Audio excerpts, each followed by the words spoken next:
Alors, bienvenue à la masterclass Omniprésence. Je vais juste voir. OK, donc aujourd'hui, on va voir comment je fonctionne sur le web pour créer l'omniprésence en 1 heure par jour. Évidemment, il y en a pour qui ça va prendre un peu plus de temps, un peu moins de temps. Moi, il y a des journées où ça me prend plus que ça, il y a des journées que ça m'en prend moins. Mais le but est vraiment de créer quelque chose qui est très simple à mettre en place et qui ne vous demande pas beaucoup de temps. Donc, à la fin de la conférence, tu vas pouvoir augmenter ta visibilité en simplifiant ta façon de créer tes contenus. Tu vas pouvoir simplifier aussi la création des contenus, mais en même temps que chacun des contenus soit plus impactant. Donc, ça fasse lever la main à tes clients potentiels. Je vais aussi vous parler des problèmes à éviter si vous décidez de déléguer le travail de rédaction. Donc, qu'est-ce que ça donne quand on crée des contenus impactants? J'ai une cliente hier qui m'a écrit, elle a testé un premier gabarit de publication. Vous le voyez à droite, elle l'a essayé, puis elle a eu 2 demandes pour son programme, mais elle n'avait pas encore créé son programme. Donc, c'est le genre de choses que ça fait, en fait. Ça donne un sentiment de puissance quand on crée nos contenus. On se sent plus solide, on sait où on s'en va.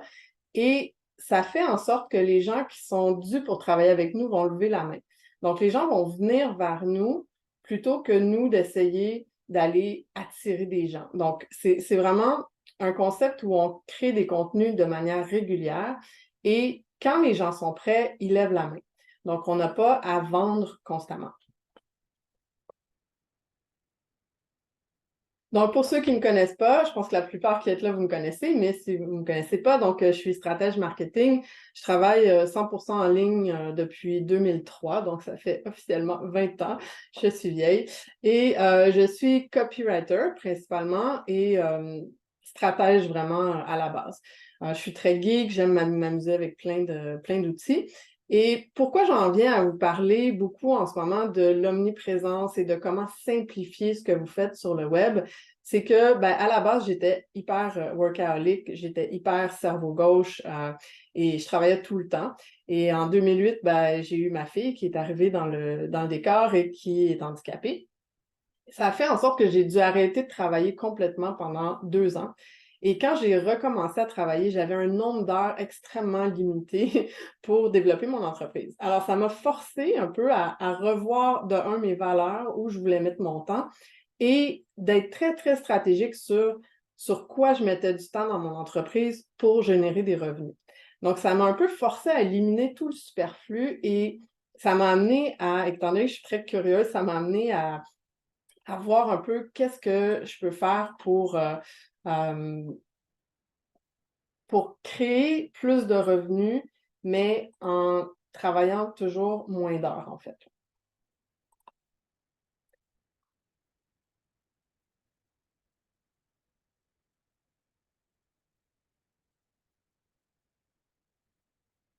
Donc, à la base, ce qu'il faut voir aujourd'hui, c'est un peu qu'est-ce que vous voulez mettre en place avec l'omniprésence.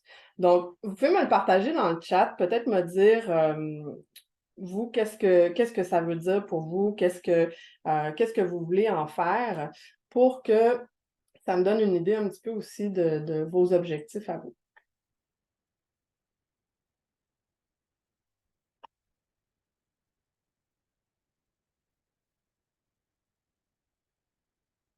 Donc, Laurent qui dit être partout sans y passer trop de temps, me compliquer moins la vie. Joviane. Maximiser ce que j'ai déjà créé, être présente sur les réseaux sociaux, attirer des clients sans me brûler, passer trop de temps, être plus constante de manière simplifiée. Je pense qu'on passe tous par une phase où on se brûle un peu à créer du contenu parce qu'on écoute beaucoup tout le monde qui nous dit, qui nous dit comment faire. Et des fois, on oublie un petit peu de regarder ce qui nous parle vraiment. Et on a tendance à ce moment-là, essayer des choses et à essayer des choses dans toutes les directions en même temps, et ça ne fonctionne pas nécessairement. Et ça crée une espèce je ne dirais pas de burn-out, mais d'épuisement de création de contenu. Et c'est un peu ce qu'on veut éviter. Moi, ce que je veux vous présenter, ce n'est pas le seul modèle. Évidemment, je n'enseigne jamais quelque chose qui est le seul modèle, mais c'est quelque chose qui fonctionne bien pour moi et qui m'a permis de réduire de beaucoup le nombre d'heures que je passe à créer des contenus pour le web. Et ça me laisse plus de temps pour la vie à côté, tout simplement.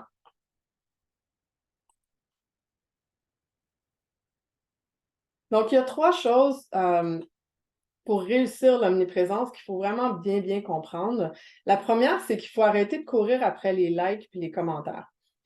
Le système que je vous propose, c'est celui que j'applique moi-même dans mon entreprise et je vous dirais qu'en ce moment, la vaste majorité des clients qui viennent vers moi, qui lèvent la main pour travailler avec moi en privé, j'ai jamais vu de like ou de commentaires sur un de mes posts qui provenaient d'eux. Souvent, je ne sais même pas qui ils sont. Il y en a qui m'écrivent et me disent ça fait 2 ans que je te suis et là, je suis prête à travailler avec toi. Et il y en a d'autres qui vont m'écrire ah, j'ai lu telle publication, ça m'a vraiment interpellée, est-ce qu'on peut travailler ensemble? Et pourquoi je vous partage ça, c'est parce que il y a cette course en ce moment beaucoup à celui qui va avoir le million de vues sur TikTok, celui qui va avoir le plus de commentaires sur ses posts. Et oui, évidemment, tout ça, c'est le fun, mais c'est pas important si ça vous amène pas de clients. Donc, ça vous donne rien du tout. Et il y a beaucoup de gens qui ne commentent pas et qui ne likent pas sur les médias sociaux, mais qui deviennent vos clients ensuite. Je sais que c'est difficile au début parce que on se décourage un petit peu, on a l'impression qu'on parle dans le vide, mais il faut vraiment se détacher de ça et se dire, je publie ce que j'ai comme message puissant et je sais que ça va toucher les bonnes personnes et je me détache du résultat en termes de nombre de likes et de nombre de partages, et etc.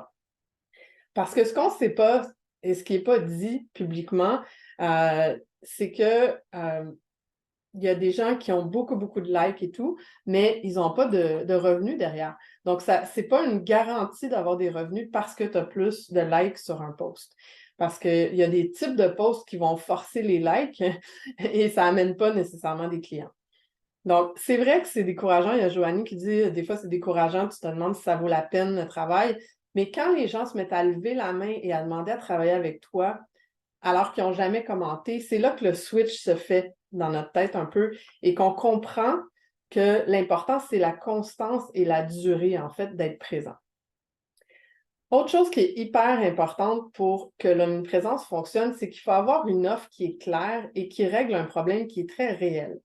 Et ça, je sais que dans le domaine de la transformation humaine, de la spiritualité, il y a beaucoup de gens qui ont de la difficulté à faire une offre qui est bien comprise par les gens. Et ça, ce que ça fait, c'est que même si vous avez des bons contenus, si les gens ne comprennent pas ce que vous leur proposez à la fin, bien évidemment, ils ne lèveront pas la main pour travailler avec vous. Parce que vous n'êtes pas juste en compétition, et là, je mets le mot compétition en gros guillemets, parce que pour moi, la compétition, ça n'existe pas vraiment, mais dans votre tête, vous vous dites, ah, je suis en compétition avec d'autres coachs qui offrent la même chose que moi. Mais dans les faits, vous êtes en compétition avec beaucoup plus que ça. Vous êtes en compétition avec des décisions d'achat de la personne. Donc, elle va peut-être mettre de l'argent sur un programme avec vous ou sur un voyage dans le sud ou sur une grosse épicerie chez Costco. et, et donc, il faut vraiment dessiner une offre qui va régler quelque chose de très clair et de urgent pour les gens. Donc, ils veulent vraiment investir dans ça plutôt que d'autres choses pour régler quelque chose dans leur vie. Donc, si ça, c'est pas là, vous allez beau avoir les meilleurs contenus, publier régulièrement, mettre en place un système d'omniprésence, il n'y a rien qui va convertir si votre offre n'est pas à la base en train de régler un problème qui est concret pour les gens. Donc, souvent, c'est au niveau du langage, ce n'est pas la qualité de ce que vous offrez, c'est la façon dont vous le nommez qui va faire une grosse différence. Troisième ingrédient pour que ça fonctionne, c'est qu'il faut apprendre à lire dans la tête de nos clients. Et là, je ne veux pas dire de devenir médium, c'est pas ça, mais c'est vraiment d'apprendre à écouter de manière très active nos clients et à noter tout ce qu'ils vont vous dire dans leurs mots pour le réutiliser dans nos contenus avec les mêmes mots exactement. Parce que quand on a une expertise et que ça fait longtemps qu'on travaille dans un domaine, on a tout ce langage surtout les coachs, là, je le vois souvent, on a ce langage de coach et je vois des gens qui vont dire moi, je fais du coaching PNL. Dans la vie, les clients ne savent même pas c'est quoi de la PNL. Donc, ils ne comprennent pas comment vous pouvez les aider si vous y allez juste avec votre jargon. Alors, un truc très facile par rapport à ça, c'est si vous faites des appels découvertes avec des clients, c'est d'avoir toujours un papier-crayon, de noter les mots exacts qu'ils utilisent pour vous dépeindre qu'est-ce qu'ils vivent présentement, qu'est-ce qu'ils veulent régler comme problème et à quoi ils aspirent.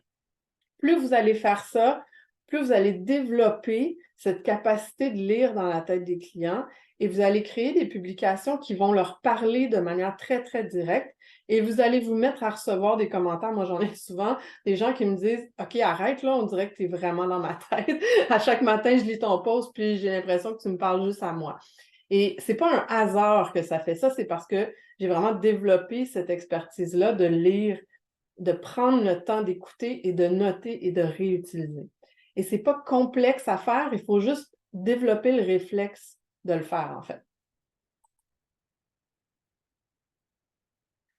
Donc, maintenant, je vais vous présenter le système comme tel. Et là, ce qui va arriver dans votre tête, c'est que vous allez vous dire que c'est trop simple. Donc, vous allez le voir à la fin. Mais parce que c'est simple, ça nous permet d'économiser énormément de temps dans nos journées et ça nous permet de créer des contenus plus pertinents.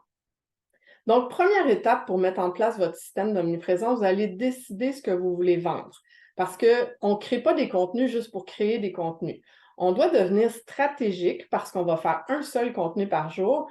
On doit devenir stratégique sur qu'est-ce qu'on veut dire et qu'est-ce qu'on veut vendre. Donc, pour générer des clients, il faut en premier décider ce qu'on va vendre et après, on va aller voir comment on adresse ça dans nos contenus. Donc, étape 1, on décide ce qu'on veut vendre et on choisit une chose idéalement. C'est très difficile de développer un système d'omniprésence qui va être efficace si vous vendez 8 choses différentes. Pourquoi? Parce que ça va créer une grande confusion chez les gens. Je ne dis pas qu'il faut avoir une seule offre. Moi, personnellement, j'en ai une principale et à l'occasion, j'en fais d'autres. Mais il y a d'autres coachs qui ont plein d'offres et ça fonctionne super bien. Mais la plupart des coachs qui ont plusieurs offres en même temps, ils ont déjà une bonne audience qui les suit. Donc, c'est très rare qu'en démarrant, si vous n'êtes pas encore à 10, 20, 30 000 par mois, si vous fonctionnez avec plein d'offres différentes, ça crée beaucoup de confusion. Donc, pour simplifier, on va choisir une seule offre. Ensuite, on va creuser à fond dans la tête de nos clients préférés. Ceux avec qui vous avez du plaisir à travailler sont ceux que vous voulez attirer encore plus ensuite. Donc, on va vraiment prendre le temps d'aller les écouter. Si vous ne l'avez jamais fait, je vous invite à faire des mini-entrevues avec eux pour leur demander c'est quoi la réalité qu'ils vivent au quotidien avant de travailler avec vous et à quoi ils aspirent. Plus vous allez avoir d'informations dans leurs mots, comme je le disais tantôt, sur ces choses-là, plus ça va être facile ensuite de créer des contenus. Troisième étape, on va faire une liste d'anecdotes qu'on peut utiliser dans nos contenus. Ça, au début, si je vous demande là tout de suite de me trouver une anecdote, votre cerveau va se mettre en mode protection, il va dire « Ah, j'en connais pas ». Et après, si on se met à discuter ensemble pendant quelques temps, puis je vous demande parle-moi d'une fois où tu as appris quelque chose par rapport à ton expertise ou une fois où tu t'es servi de ton expertise pour régler un problème. Et là, soudainement, on commence à trouver des anecdotes. On fait le même principe pour nous et avec nos clients. Donc, pensez à vos clients avec qui vous avez eu du plaisir.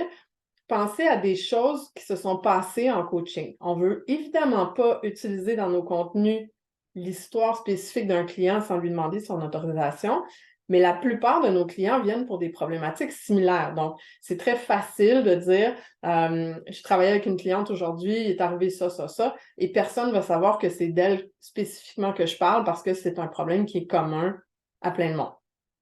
Donc, on veut se créer une banque d'anecdotes. Et ça, c'est vraiment, encore une fois, un muscle que vous allez développer.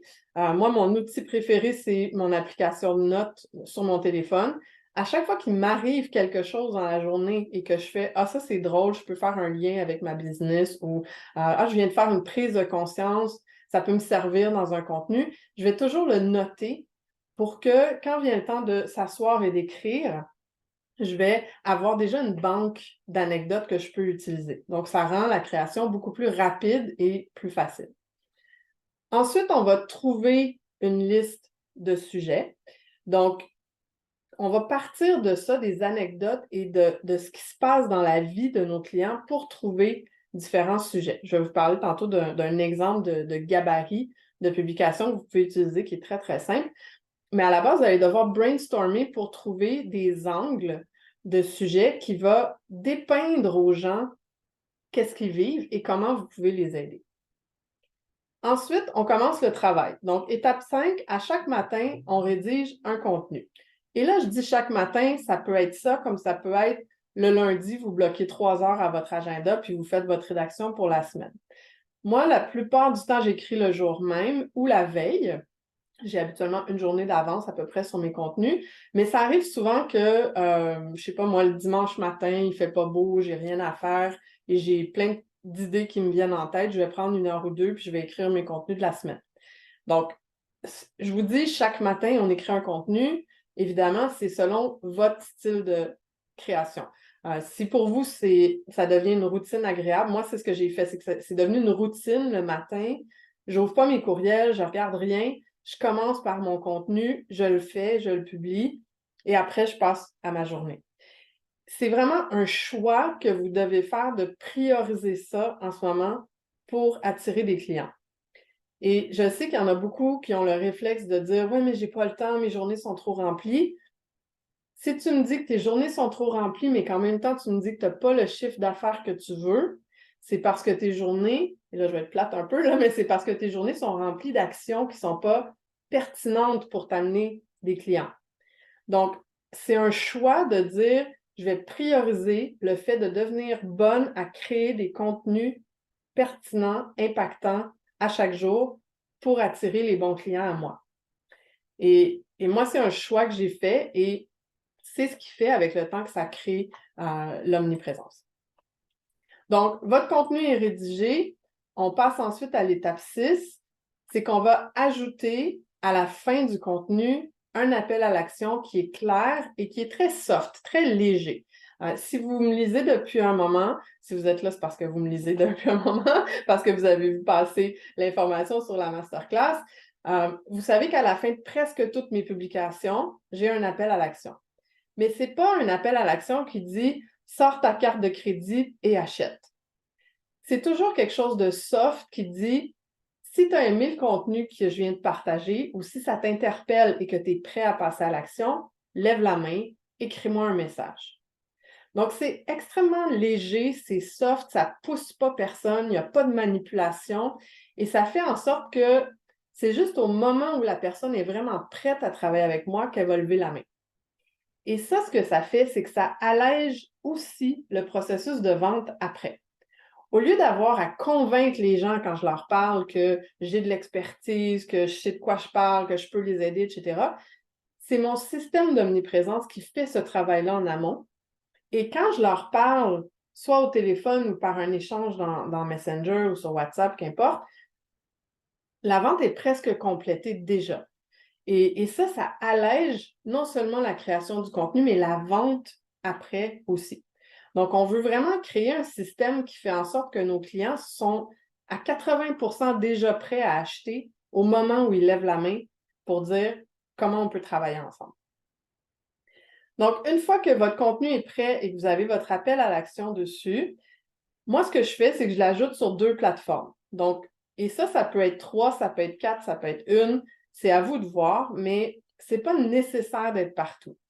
Quand on est partout juste parce qu'on nous a dit qu'il fallait être partout, ce que ça fait, c'est que souvent, ça dilue notre impact.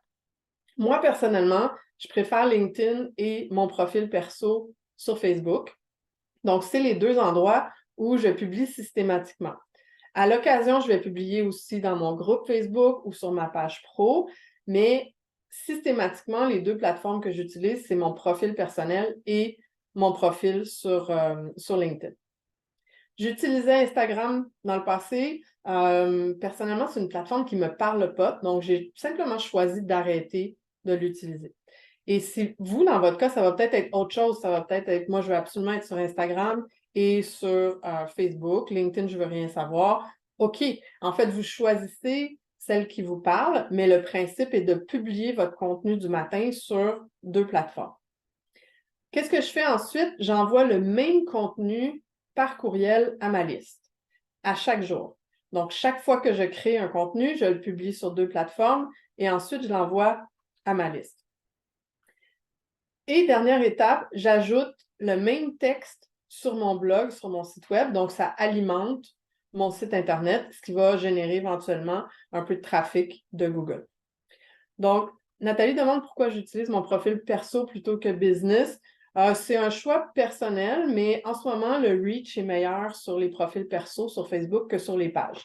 Donc, j'ai converti mon profil perso en profil professionnel qui appelle, là, et ça me permet de publier à tous les jours. Je peux maintenant même faire de la pub sur mon profil perso. C'est une nouvelle fonctionnalité qui a été ajoutée. Donc, personnellement, c'est juste parce que j'ai plus de monde qui me suit là et j'ai plus de réactions quand je publie là. Donc, c'est vraiment une question de choix et de résultats que j'obtiens après avoir testé des choses. Donc, ça, c'est les 9 étapes. Et qu'est-ce qu'on fait ensuite? On recommence, on rinse and repeat l'étape 5 à 9 à tous les jours. Donc, chaque matin, je crée mon contenu, je le publie sur 2 plateformes, je l'envoie à ma liste. La seule chose que je ne fais pas le matin même, c'est l'ajout sur mon blog. Ça, c'est mon adjointe qui le fait en batch. Donc, elle fait soit à chaque semaine, soit à chaque 2 semaines. Elle prend tous les articles et elle les ajoute sur mon blog. Donc, le fait de faire ça constamment, ça crée ce sentiment d'omniprésence sur le web et ça fait en sorte que les gens me disent wow, ta business a l'air de bien rouler, tu es partout. Et dans les faits, je ne parle pas de mon chiffre d'affaires, je ne parle pas de quoi que ce soit qui dit que ma business va bien, mais psychologiquement, quand les gens nous voient partout et qu'ils ont l'impression qu'on est là de manière constante, ça leur donne l'impression qu'on a plus de succès. C'est complètement ridicule, mais parce qu'il n'y a aucune corrélation là, concrète entre le chiffre d'affaires et le fait d'être présent, mais c'est ce que ça donne comme impression. Et dans notre tête, quand quelqu'un est partout, on a l'impression qu'il y a une plus grande expertise aussi. Donc, ça a vraiment un impact sur la façon que les gens vous perçoivent.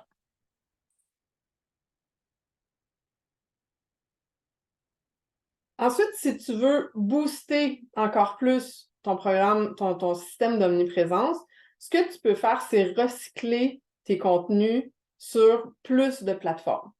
Moi, présentement, je ne le fais pas, mais c'est quelque chose que j'ai déjà fait par le passé, que je vais sûrement refaire. Et comment on peut faire ça très simplement, c'est qu'on peut prendre notre texte du jour et le lire à voix haute pour en faire un podcast, par exemple. On peut commencer par faire une vidéo en live et la convertir en audio qui devient aussi un podcast. On peut convertir une vidéo en texte. On peut faire l'inverse, convertir un texte et en faire une vidéo. On peut convertir un article en PDF et que ça devient un e-book qu'on donne gratuitement. Donc, ou prendre un ensemble d'articles, d'une dizaine d'articles et en faire un cadeau gratuit. Donc, il y a plusieurs façons de recycler nos contenus après. Et cette portion-là, ça peut être intéressant de simplement le déléguer à notre adjoint. Donc, ce que ça fait, c'est que pour vous, votre système d'omniprésence, c'est 1 heure le matin pour créer votre contenu, puis tout le reste, vous pouvez le déléguer si vous voulez, ou vous pouvez choisir les étapes que vous voulez faire vous-même et les étapes que vous voulez déléguer. Donc, par exemple, moi, je le publie moi-même sur LinkedIn, sur Facebook, et je l'envoie moi-même à ma liste. Mais pour le mettre sur mon blog ou pour en faire autre chose après, ça, c'est mon adjointe qui s'en occupe. Et c'est un choix de le faire comme ça parce que j'ai le temps, parce que je trouve pas ça plus long de l'ajouter sur LinkedIn le matin une fois que mon texte est prêt. Mais c'est vraiment à vous de décider comment vous voulez le mettre en place, qu'est-ce que vous voulez faire vous-même, puis comment vous voulez déléguer certaines portions. En fait. Donc maintenant, on va voir comment on écrit ces fameux contenus qui sont impactants. Donc, je vais vous présenter 6 types de publications que vous pouvez créer et qui vont avoir un impact pour faire lever la main à vos clients. Donc, un premier type de contenu que vous pouvez faire, c'est quelque chose qui va établir votre expertise. Donc, ça, on peut prendre du temps pour réfléchir à notre expertise et voir comment on peut en parler. Parce que votre expertise, ça se combine aussi avec votre expérience de vie. Donc, regardez les formations que vous avez suivies, mais regardez aussi qu'est-ce que vous avez vécu qui est venu ajouter à votre expertise aujourd'hui quand vous accompagnez les gens. Il y a des expériences de vie. Donc, par exemple, moi, je vous parlais tantôt, quand ma fille est arrivée dans ma vie, ça a transformé plein de choses. Ça a un impact sur comment j'accompagne les gens aujourd'hui. Parce que je comprends bien les mamans occupées, parce que je comprends bien le besoin de simplifier, parce que je comprends bien. Donc, ça va venir ajouter à mon expertise de manière globale. Donc, prenez le temps, le recul de faire la liste de tout ce que vous avez suivi comme formation, mais aussi vos expériences de vie que vous pouvez parler sous forme d'anecdotes et qui vont venir démontrer dans vos contenus que vous savez de quoi vous parlez. Deuxième type de contenu, ça va être de dire à votre client que vous comprenez ce qu'il vit. Et c'est là que les anecdotes pour dépeindre ce que votre client est en train de vivre va devenir extrêmement puissant. Ce n'est pas nécessairement un enseignement, mais si vous réussissez à faire une publication qui dépeint ce que votre client vit dans son quotidien, là, de manière très, très précise, avec une image claire dans la tête des gens quand ils le lisent, ça va faire en sorte qu'à la fin, quand vous mettez votre appel à l'action et que vous dites « Si vous vivez ça puis que vous en avez assez, que vous voulez régler le problème, je peux vous aider, écrivez-moi. » Bien, ça va fonctionner parce que les gens vont avoir l'impression, comme je disais tantôt, qu'on lit dans leur tête.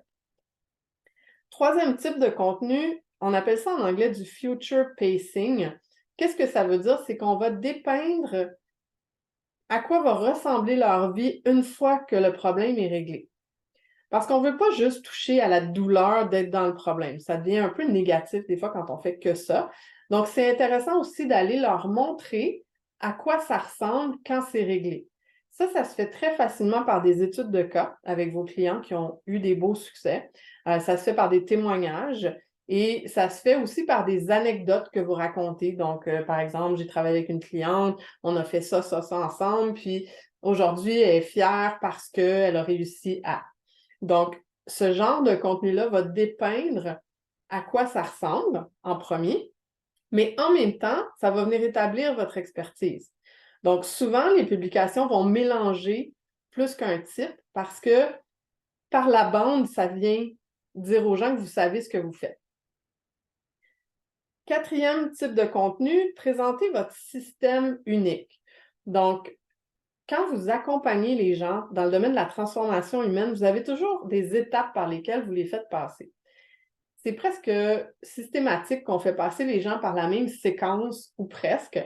Évidemment, quand on fait du coaching privé, on adapte à chaque personne, mais on fait toujours passer par la même séquence. Donc, moi, par exemple, dans mon programme Simplicité 90, où on simplifie la structure d'entreprise, on travaille toujours en premier la clientèle cible, ensuite on travaille l'offre pour dessiner une offre dans les 4 chiffres, donc 1000, 2000, 5000, qu'importe comme la personne veut. Ensuite, on travaille les contenus et on publie pour aller tester rapidement sur le marché. Donc, c'est toujours la même séquence par laquelle je fais passer les gens. Et ça, c'est mon système. Et on veut créer des publications à l'occasion qui partagent ce système-là, qui expliquent ces étapes-là, pas de manière 4000 mots de long, mais qui démontrent qu'on a une façon de faire qui est éprouvée, qui fonctionne, parce que ce que ça fait, c'est que ça rassure les gens. Ça leur fait dire, d'un, qu'ils ne sont pas les premiers à passer par votre système, et ça leur démontre que vous avez une expertise claire et que vous savez de quoi vous parlez, que vous l'avez fait à plusieurs reprises et que ça donne des résultats.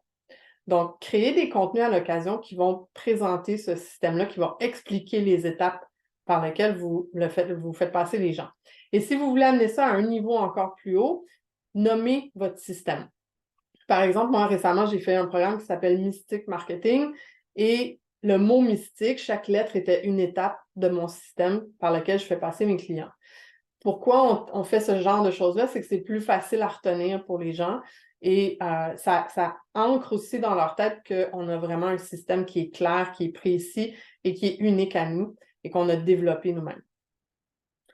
5e type de publication, on veut des choses qui vont connecter avec les gens. Et ça peut être des publications qui sont très légères, mais qui vont partager un peu de vous, qui vous êtes, de vos valeurs, de ce que vous aimez. Donc, moi, par exemple, de temps en temps, je vais faire un post un peu drôle avec le café ou avec mon chat ou avec le kayak ou des choses comme ça. Parce que quand les gens connectent avec nous au niveau personnel, ils sont plus enclins à vouloir travailler avec nous.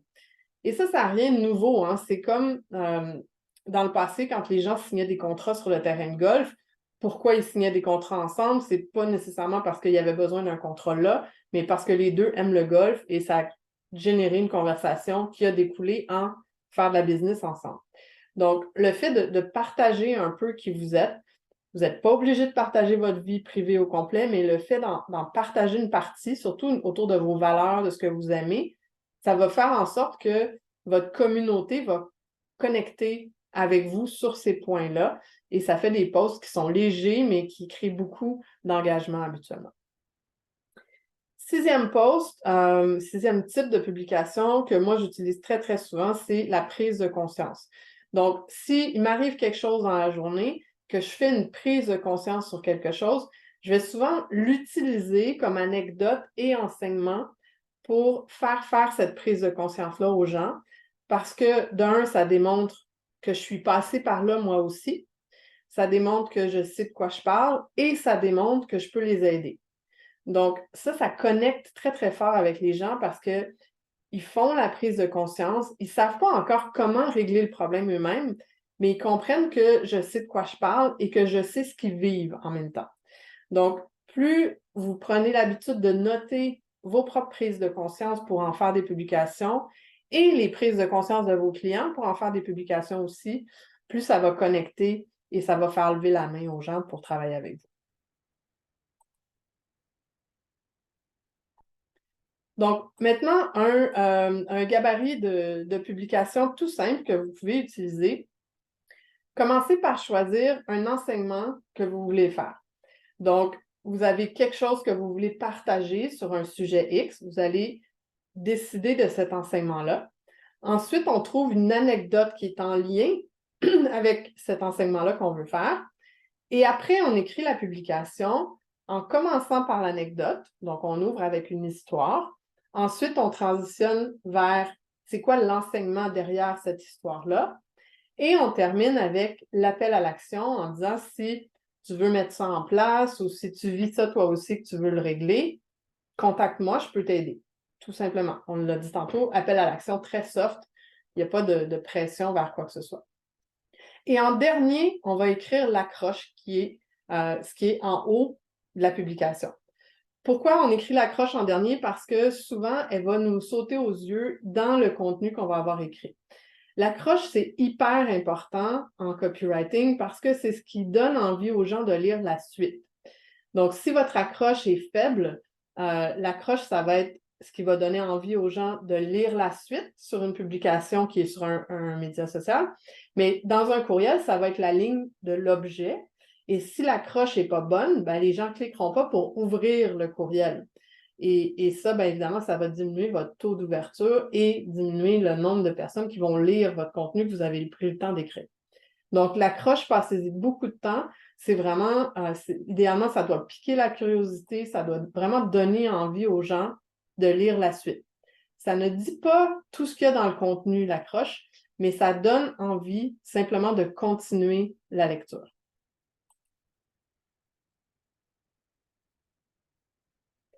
Maintenant, si tu veux diminuer encore plus le temps que tu passes dans ton système omniprésence, ce que tu peux faire, c'est déléguer la publication des contenus. Donc, comme je l'ai mentionné tantôt, vous pouvez avoir une adjointe qui s'occupe de publier le contenu une fois qu'il est fait.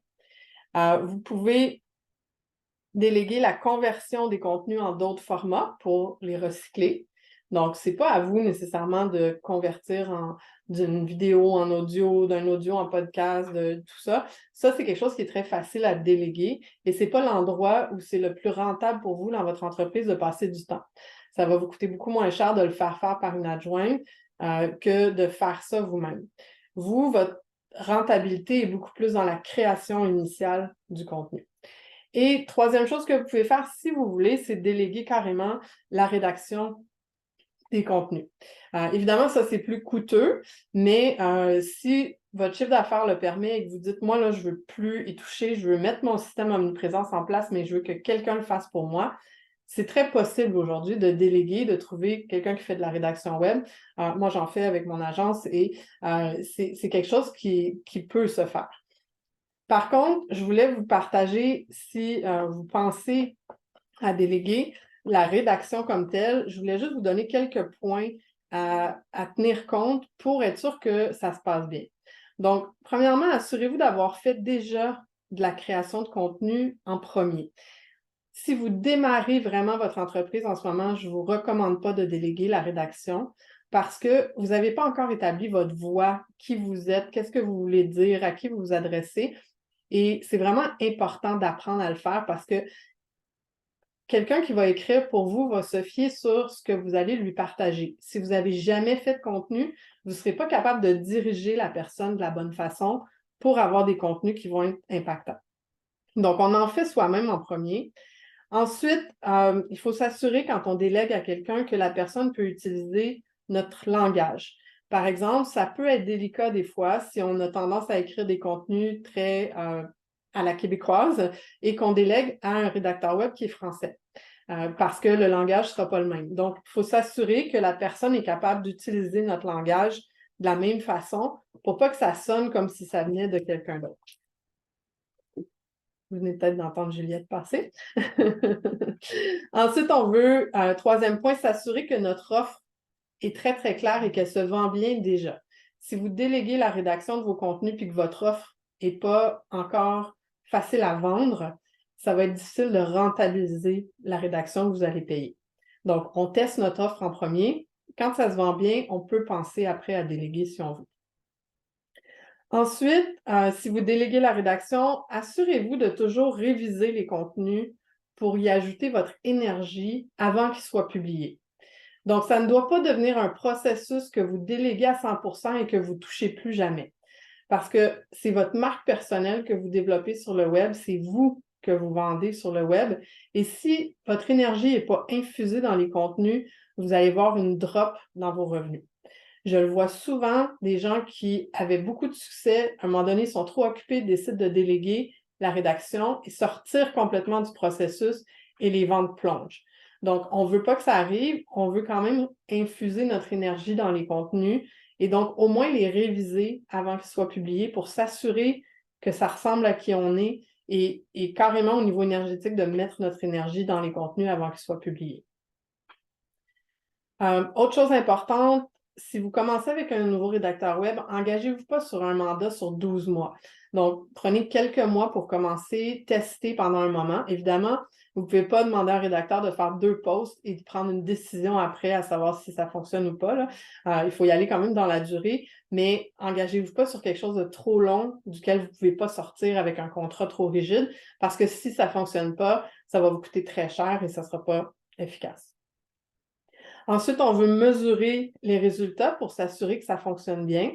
Donc, idéalement, si votre offre se vend déjà bien, ça devrait continuer à bien se vendre avec les contenus écrits par l'autre personne si vous l'avez bien dirigé et que vous avez insufflé votre énergie dedans aussi dans les contenus avant qu'ils soient publiés. Et dernier point qui est très important si vous déléguez la rédaction, ça va être de décider sur quoi vous allez mettre ce temps-là qui vient de se libérer dans votre horaire et de s'assurer de le mettre sur des tâches qui vont vous rapporter de l'argent. Donc, pas sur des tâches qui vont juste remplir. Donc, on ne se dit pas « Ah, c'est le fun, j'ai 1 heure de libre de plus dans ma journée, je vais la passer à scroller sur TikTok, à regarder des vidéos de petits chats. » Parce que si vous faites ça, ça ne sera pas rentable. Donc, soyez stratégique. Dites-vous, si j'investis pour déléguer la rédaction, ça va demander un investissement important. Sur quoi je vais mettre mon temps à la place pour générer plus de revenus? Et ça sera peut-être sur de la création d'une nouvelle formation, peut-être sur servir vos clients, peut-être sur du networking, qu'importe. Mais ayez cette réflexion-là de se dire, ce temps que je viens de libérer, sur quoi je vais le mettre ensuite. Donc, c'est ce que je voulais vous partager aujourd'hui. Vous pouvez peut-être me donner en retour si ça vous est utile, si ce que vous venez de voir, vous pensez que vous pouvez l'appliquer.